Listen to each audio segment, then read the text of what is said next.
വേഗം വരുന്ന യേശു ക്രിസ്തുവിൻ്റെ നാമത്തിൽ എല്ലാവർക്കും എൻ്റെ സ്നേഹവന്ദനത്തെ അറിയിക്കുന്നു. നമ്മളെല്ലാം ആയിരുന്നിടത്തെല്ലാം കർത്താവ് പരിപാലിച്ചു, ജയത്തോടെ നടത്തി. നമ്മുടെ ജീവിതയാത്രയിൽ നമ്മുടെ അരുമരക്ഷകൻ നമ്മുടെ കൂടെ ഇരുന്ന് നമ്മളെപ്പോഴും എന്തു ചെയ്യും? വഴി നടത്തും. അപ്പം ഞാനിന്ന് പറയാൻ പോകുന്നത് അപ്പോസ്തല പ്രവൃത്തിയാണ്. അപ്പോസ്തല പ്രവൃത്തികൾ 28-ാം അധ്യായം ആദ്യ ഭാഗത്തെ ആസ്പദമാക്കി പറയാനായിട്ടാണ് ഞാൻ ആഗ്രഹിക്കുന്നത്. അപ്പോസ്തല പ്രവൃത്തിയിലേക്കകത്ത് ശൗലിനെ കർത്താവപ്പച്ചൻ പൗലോസാക്കി മാറ്റി. അതൊക്കെ നമുക്ക് ഇതിനകത്തുനിന്ന് വായിച്ച് നമുക്ക് മനസ്സിലാക്കാനായിട്ട് സാധിക്കും. അപ്പോസ്തല പ്രവൃത്തിക്കകത്തുനിന്ന് അപ്പോൾ രക്ഷപ്പെട്ട ശേഷം ദ്വീപിൻ്റെ പേർ മെലിത്ത എന്ന് ഞങ്ങൾ ഗ്രഹിച്ചു. ഒരു ദ്വീപിൻ്റെ പേരാണ് മെലിത്ത. അപ്പോൾ അവിടുത്തെ ബർബരന്മാർ ഞങ്ങൾക്ക് അസാധാരണമായി ഇതേ കാണിച്ച് മഴയും ശീതവും നിമിത്തം തീ കൂട്ടി ഞങ്ങളൊക്കെയും കൈക്കൊണ്ടു.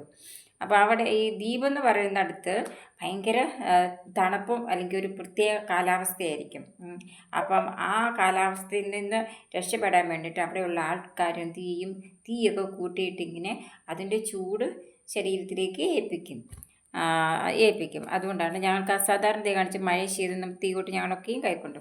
അപ്പോൾ പൗലോസ് എന്ത് ചെയ്തു? പൗലോസ് കുറേ വിറക് പെറുക്കി തീയിലിട്ടപ്പോൾ ഒരു അണലി ചൂട് നിമിത്തം പുറപ്പെട്ട് അവൻ്റെ കൈക്ക് പറ്റി. ആ വിറകിനകത്തൊരു പാമ്പുണ്ടായിരുന്നു. ഇത് എന്ത് ചെയ്തു? അദ്ദേഹത്തിൻ്റെ കൈക്ക് പറ്റി. പക്ഷെ ആ ജന്തു അവൻ്റെ കൈമേൽ തൂങ്ങുന്നത് ബർബരന്മാർ കണ്ടപ്പോൾ ഈ മനുഷ്യനൊരു കൊലപാതക സംശയമില്ല. അപ്പം മറ്റുള്ളവർ കണ്ടു കഴിഞ്ഞപ്പോഴത്തേന് ഇവൻ്റെ കയ്യിലാണ് അണല ചുറ്റി എന്നുള്ള രീതിയിൽ അവനെ ഒരു പ്രയാസപ്പെടുത്തി പറയുകയാണ് ചെയ്യുന്നത്. പിന്നെ കടലിൽ നിന്ന് രക്ഷപ്പെട്ടിട്ട് നീതി ദേവി അവനെ ജീവിച്ചിരിക്കാൻ സമ്മതിക്കുന്നില്ല എന്ന് തമ്മിൽ പറഞ്ഞു. അവൻ ആ ജന്തുവിനെ എന്ത് ചെയ്തു? ആ ജന്തുവിനെ തീയിലിട്ട് കുടഞ്ഞു കളയുകയാണ് ചെയ്തത്. എന്നിട്ട് ദോഷമൊന്നും പറ്റിയില്ല. അടലി അവൻ്റെ കൈക്ക് പറ്റിയെങ്കിലും അതിൽ നിന്നും ഒരു പ്രയാസവും അവന് ഉണ്ടായില്ല. എന്നാൽ മറ്റുള്ളവരവനെ കളിയാക്കുകയും ചെയ്തു. അവൻ വീർക്കുകയോ പെട്ടെന്ന് ചത്തു വീഴുകയോ ഒന്നും ചെയ്യാതെ അവർ വളരെ കാത്തു നിന്നിട്ടും അവന് ആപത്തൊന്നും ഭവിക്കുന്നില്ലെന്ന് കണ്ട് മനസ്സ് മാറി അവനൊരു ദേവനെന്ന് പറഞ്ഞു. അപ്പോൾ കൈക്ക് ചുറ്റി അവനെ കൈക്ക് കടിച്ചു കാണും. അപ്പോൾ അതുകൊണ്ടല്ലേ അവന് പ്രയാസങ്ങളൊന്നും ഉണ്ടായില്ല. കടിച്ചിട്ടും ആ പാമ്പ് അതിനെ കടിച്ചിട്ടും അവന് പ്രയാസങ്ങളൊന്നും ഉണ്ടാകാതെ കൊണ്ട് അത് ദൈവത്തിൻ്റെ ഒരു കരുതലായിരുന്നു. അതാണ് അവൻ ആപത്തൊന്നും സമയത്ത് കണ്ട് മനസ്സ് മാറി അവനൊരു ദേവൻ എന്ന് പറഞ്ഞുകൊണ്ട് ഈ കളിയാക്കിയവരെല്ലാം അവന് ഒരു ദേവനാണെന്ന് പറഞ്ഞ് അവനെ സ്തുതിക്കുകയാണ് ചെയ്യുന്നത്. അപ്പോൾ നമ്മൾ ഇങ്ങനെ നടന്നു പോകുമ്പോഴൊക്കെ ലോകത്തിൽ ഇതെല്ലാം ഈ ക്ഷുദ്രജീവികളെല്ലാം ഉണ്ട് ഈ ലോകത്തിൽ. ഇതൊക്കെ നമ്മൾ കടിക്കാതിരിക്കുന്ന എന്തുകൊണ്ടാണ്? ദൈവത്തിൻ്റെ കൃപ നമ്മളിൽ ഉള്ളതുകൊണ്ടാണ്. നമ്മൾ ചവിട്ടുന്നിടത്തൊക്കെ കാണും, തേള് കാണും, പാമ്പ് കാണും, പഴുതാര കാണും. ഇതെല്ലാം കുത്തിയാൽ നമ്മളുടെ ശരീരത്തിൽ വിഷം കയറുന്നതാ പാമ്പ്, തേള്, പഴുതാര, ചെലത്തി ഇതൊക്കെ. പക്ഷേ ഇതിൽ നിന്നൊക്കെ നമ്മളെ വിടുവിക്കാൻ ആർക്ക് സാധിക്കും?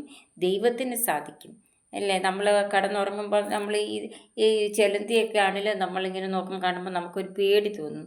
പക്ഷേ ഈ ചെലന്തി നമ്മുടെ കയ്യിൽ കടിച്ചു കഴിഞ്ഞ് കഴിഞ്ഞാൽ അതിൻ്റെ ബുദ്ധിമുട്ടുണ്ടാകും. പാമ്പ് നമ്മുടെ ശരീരത്തിൽ കുത്തിയാൽ അതിൻ്റേതായ അതുപോലെ ക്ഷുദ്രജീവികളെല്ലാം മൃഗങ്ങളൊക്കെ ഉപദ്രവിച്ചു കഴിഞ്ഞാൽ നമ്മളെ വളർത്തുമൃഗങ്ങളാണെങ്കിലും നമ്മളെ ഉപദ്രവിക്കും. നമ്മളെത്ര അത് മൃഗങ്ങളാണ്, അവരുടെ ആ രീതി അങ്ങനെയാണ്. പക്ഷേ അതിനെ ട്രെയിൻ ചെയ്തൊക്കെ കൊണ്ടുവന്ന് കഴിയുമ്പോഴാണ് അതിൻ്റെ സ്വഭാവത്തിൽ വ്യത്യാസം വരുന്നത്. മനുഷ്യനെ അതായത് ഇതിൽ നിന്നെല്ലാം വിട്ടുവയ്ക്കാനായിട്ട് സർവശക്തനായ ദൈവത്തിന് സാധിക്കും.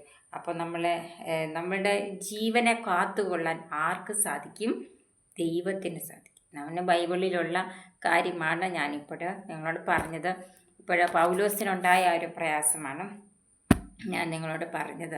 അപ്പോൾ നമുക്ക് അനേക പ്രയാസങ്ങൾ നമ്മുടെ ശരീരത്തിലുണ്ടാകും. രോഗത്തിൻ്റെ പ്രയാസങ്ങൾ, മറ്റു ക്ഷീണത്തിൻ്റെ പ്രയാസങ്ങൾ, മനസ്സിനുണ്ടാകുന്ന പ്രയാസങ്ങൾ.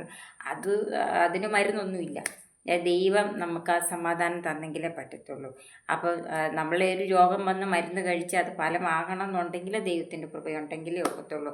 അപ്പോൾ ദൈവം നമ്മുടെ ശരീരത്തെ കാത്തുകൊണ്ട്, നമ്മുടെ മനസ്സിനെ കാത്തുകൊണ്ട്, നമ്മളെ തന്നെ കാത്തുകൊണ്ട് നമ്മളെ മുമ്പോട്ട് കൊണ്ടുപോകാനായിട്ട് സർവശക്തനായ ദൈവത്തിന് സാധിക്കും. ഈ ദൈവത്തിൻ്റെ മാറി ചാരി നമുക്ക് ഓരോരുത്തർക്കും ജീവിക്കാം. കുഞ്ഞുങ്ങൾ എല്ലാവരും ആയിരിക്കുന്ന കർത്താവ് പരിപാലിക്കട്ടെ, സഹോദര സഹോദരിമാരെ പരിപാലിക്കട്ടെ, മാതാപിതാക്കളെ പരിപാലിക്കട്ടെ.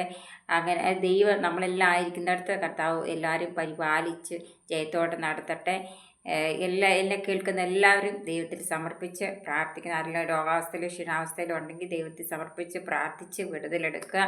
ദൈവം ഏത് പ്രയാസങ്ങളിൽ നിന്ന് വിടുവിക്കാൻ സർവശക്തനായ ദൈവത്തിന് സാധിക്കും.